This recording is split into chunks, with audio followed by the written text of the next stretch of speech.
Hello, my name is Adhrut, I'm with STEM for Others, and this is Physics 2, Unit 14, Electric Circuits. Today, we'll be going over Lesson 3, Resistance. So as usual, the first step in this lesson is to define resistance. What is resistance? And essentially, it's the opposite of voltage. It opposes the current or charge instead of pushing it forward, and you can essentially think of it as reducing voltage. Here's an image of a resistor. If you remember from last lesson, they work by using up current and voltage to generate heat and thus opposing the current.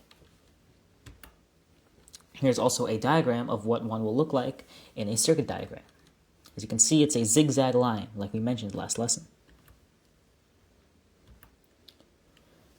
And what is resistivity is another question that we need to be asking. It's an important part of resistance. It's essentially the property of the material that determines resistance. Different materials have different resistance, and resistivity is what determines this factor. We can say that resistance is equal to rho L over A, where R is, of course, resistance. A is the cross-sectional area of the conductor. Rho is the resistivity, that's the funny-looking P thing. And L is the length of the conductor, assuming it's a cylinder. And with this equation, we can either solve for resistivity if we know resistance, or solve for resistance if we know resistivity. Or, of course, we can solve for any of the other components, assuming we know 3 out of the 4. Of course, just like in current, resistivity has units as well.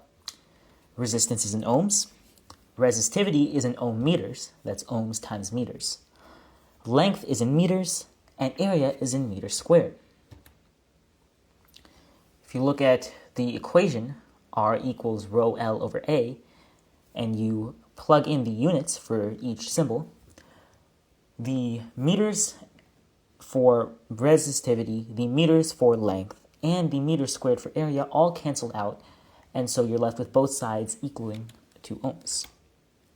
Another key thing to note about resistivity is that it changes based on temperature. Just something to keep in mind. One final, very important piece of information we should cover is Ohm's law. Ohm's law defines a relationship between current, voltage, and resistance, and is probably one of the most important formulas you'll encounter when it comes to electric circuits. It's pretty simple though. V equals IR, where R is resistance of the resistor, V is the voltage drop over the resistor, that is how much does the voltage decrease from before versus after, and I is the current passing through the resistor. And if you know any two of these quantities, you can solve for the other one, which makes this very useful. Of course, just like the previous laws, the previous equations, Ohm's law has units as well. Resistance is in ohms, as you might remember, current is in amperes, as you might remember from lesson 1, and voltage is in volts. Pretty simple. Let's do a quick practice problem with resistivity and Ohm's law. We're given a 4-meter wire with a radius of 1 centimeter, and it's connected to a 5-volt battery. The wire has a resistivity of 0.01 ohms, ohm-meters, I should say, and we just need to find out what the current is that's traveling through the wire. I'll give you a couple seconds to think about this. Feel free to pause, and then we'll get back to this and solve it together.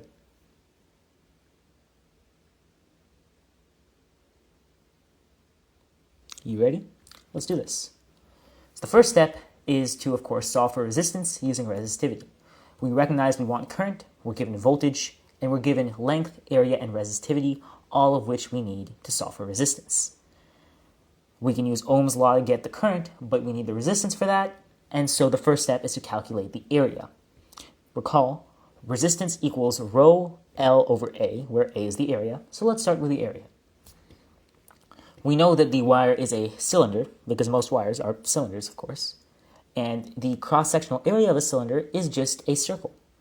We know the radius is 0.01 meters, because 1 centimeter is 0.01 meters, and we know that the area of a circle is pi r squared, so we can plug in pi times 0.01 squared to get 0.0003142 meters squared. Next, we're of course given that the length is 4 meters, so we have our L. and we're given our resistivity is 0.01 ohm meters. That should be enough to solve for resistance. Let's also keep in mind that V equals 5 volts. That's something we'll need for the very end. Now to solve for resistance, we just need to plug our values into our equation. Rho L over A. Rho is 0.01, that's our resistivity. L is 4, that's the 4 meter length, and A is the value we calculated earlier, 0.0003142 meters squared. Putting this into a calculator, we get our resistance of the wire to be 127.3074 ohms. An important thing to remember is that in the real world, all wires, all components have resistance. In an ideal circuit, you'll probably assume that wires have no resistance, but in this case, because we're given a specific resistivity, we should treat this wire as a resistor, which is what we're doing right now. Finally, to finish this all off, we use Ohm's law. We start by manipulating it from V equals IR to I equals V over R. Then we plug in V, 5 volts, and R, that around 127 ohms that we got earlier. And simplifying this, we get our current to be 0.03928 amps, or 39.28 milliamps, which is our final value for the current traveling through the wire, and that's our answer. Let's do a quick review before we wrap up this lesson.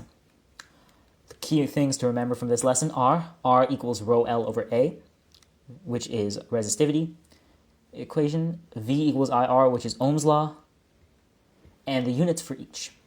Resistivity is in ohm meters, length is in meters, area is in square meters, and of course resistance is in ohms, and voltage is in volts, and current is in amperes. And that's all we have for today's lesson. Thanks for listening. I hope you learned something, and I'll see you all next time.